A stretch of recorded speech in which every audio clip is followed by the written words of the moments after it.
گروپek ji xistinên civaka sivîl û rêxistinên rewşenbîran û rûspiyên bajarê Qamişlo bi destpêşxerîkê rabûn ji bo piştgirtiya gelê Efrînê bi navê Banga Efrînê û armanca wan ji vê destpêşxeriyê piştgirtiya Efrînê bikin û karekî bikin ji bo yekrêziya mala Kurdî li gorî daxwaz û nerînê kolana Kurdî. Ev çalakiya me ji bo Banga Efrînê ji bo piştgiriya rewşa Efrînê ye. Ku îro bi destê dagirkerên Tirka ve êdîş li ser herêma Efrînê tê kirin. Me xwest ku em wek destgehên civaka sivîl nivîskar û rewşenbîr û çi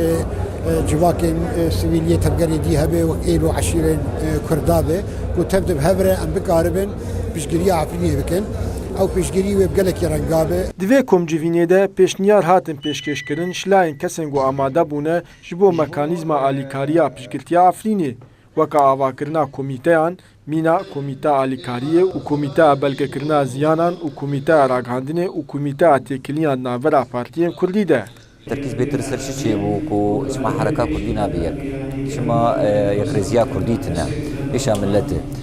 لجالي كي ده هن بيشنيار هاتم بوتن وكو يك صندوق إغاثة شيء بيه وكارب علي كاري كي بيجينا عفريني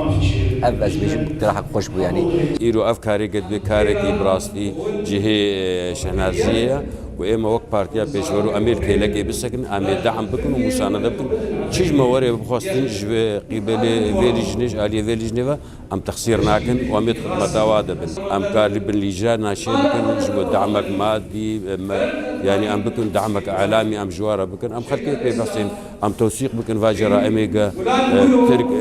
حقي ملتي كردة بكن نرین û helwesta tevaya kesên ku amade bûn di vê komcivîniyê de tekez dikirin li ser yekrêziya mala Kurdî li Rojavayê Kurdistanê ji bo piştgirtiya Efrînê û parastina xaka wê.